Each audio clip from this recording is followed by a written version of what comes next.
Today we're going to be talking about the pros and cons of horns, or the issue of horns versus dehorning or polled animals. Kind of all-inclusive video.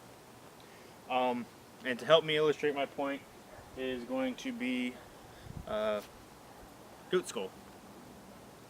So, first off, issue that people have with species that have horns, be it sheep or goat or cattle, is they say, oh, I don't want horns because I'm afraid of getting hit. So, kind of debunk that myth. When a goat or whatever hits you, they're hitting you with their forehead, okay?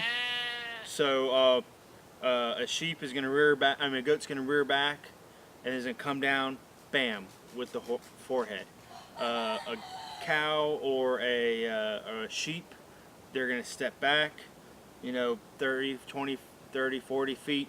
They're going to charge, get that momentum, and that last, foot or 2 feet away, they're going to duck, they're going to drop their head, boom, hit you with that forehead.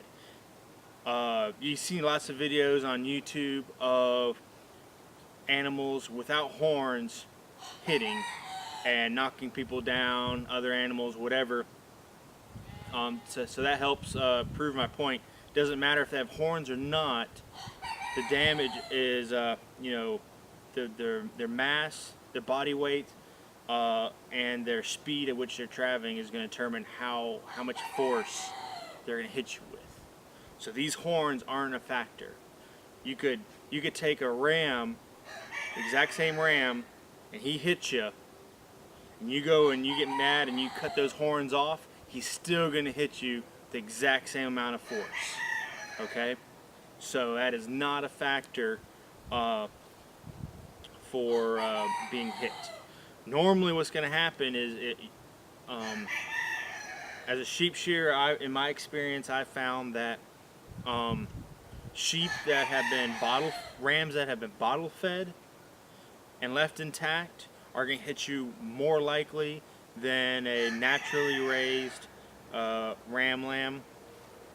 Also, if you're going back and forth into the pasture multiple times, that ram doesn't really he doesn't know if you're a part of the flock or not.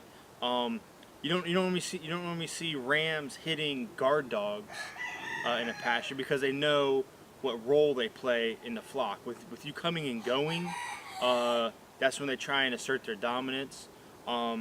If you think of like out west, huge flocks that don't really get as much upkeep, they're less likely to hit people. Or back in biblical times when the shepherds stayed with their herd or flock, they didn't have that issue as well because they knew. But if you go in twice a day or whatever and back and forth, then they're not quite sure, and so they always try and go after you. Another thing is if you dehorn, sheep, goats, cattle, they have this inner layer, which is the bone, and this outer layer, and in between is where the blood flows. So you can see it's like an extra about 3 inches of extra space that the cap has compared to the bone. And so if you need to cut off a little bit, if it's too sharp or whatever, you could take off a little bit and it's not going to affect much. It's still going to keep on growing. But or like ram skulls, if the horn is getting too close to the jaw line, you can cut that the tip off or the edge off, and it's not going to affect the growth or anything. But what's great about this is blood flows from the skull, from the base of the horn, up the length of the horn, near the surface, and then back in. And it comes from the skull hot and flows along the surface. It cools off and then enters the body cooler than it came into the horn. Hopefully I'm saying this hopefully I get this across to you. But it's basically a AC unit, a natural AC unit for the animal. So it's a really good feature to keep, especially where I'm at here in the south.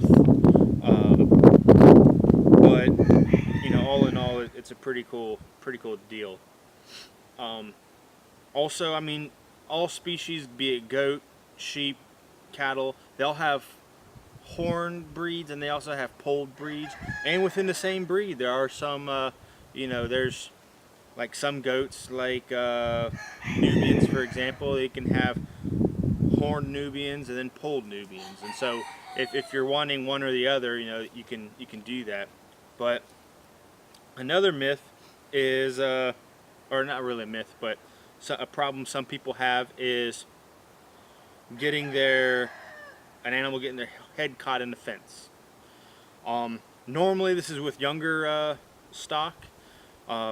Or not really much of an issue with cattle, but for sheep and goats, they put their head through, and then it's kind of like a fish hook. When they try and pull their head out, the bar might get caught in and it gets kind of trapped. So what you can do to prevent this is you can take I don't have anything quite handy, but you can take a bar, a PVC pipe, rebar, a stout stick, and you can either tape it, wire it, use some hay bale string, something, and you can actually put the bar across the horns. And of course, you want it longer than the width of the spacing of your fencing, and it'll prevent them from getting their head through the fence.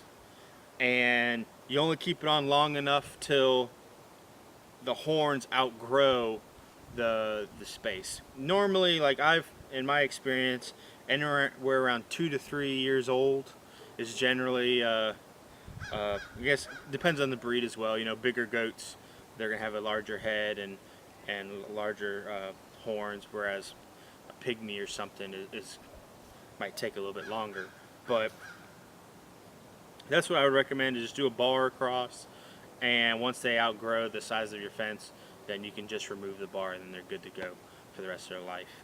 That way you don't have to disbud them. I'm not against disbudding, it's just that, you know, the AC factor, and for me as a sheep shearer, or when I'm having to handle livestock, they're great handholds in case of emergency.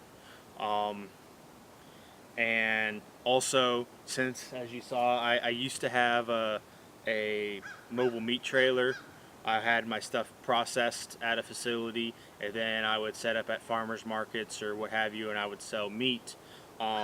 This gave me with the skulls, I could process the skulls here at the farm, and I had another revenue stream, another source of income by selling skulls. So all in all, it's a lot of benefit. The pros of disbudding would be, I guess, one is you 100% eliminate getting caught in the fence. Some breeds, especially if you have registered stock and you're showing, it seems that some judges might prefer disbudded stock, and so they might give you a higher rating or scoring. So I guess that could come into play.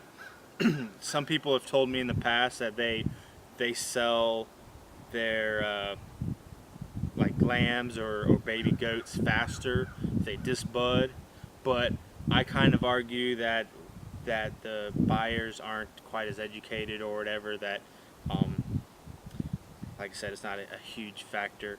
Things can be to be done for most of those issues.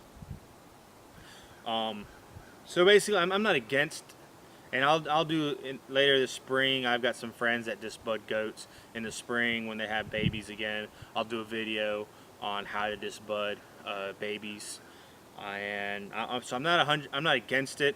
It's just I don't see a use for it in my production and my style of farming.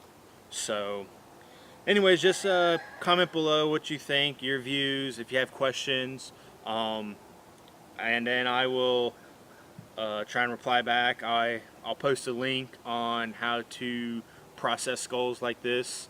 Also, that's an old number, so don't bother calling it, because it's been out of service for me for a couple years, so get somebody else that probably won't like it. And I mean, that's the address of the farm, but you know. And I'll probably do a video on my mobile meat trailer business that I had. It was a pretty good little deal for a while, and I can talk about that if you guys are interested. But if you have any questions, I can come back and do another video answering them. But I just had somebody just a week ago ask about horns versus no horns, and so I thought I would do this little bit and share it with the world. So thanks for watching, and I'll see you next time.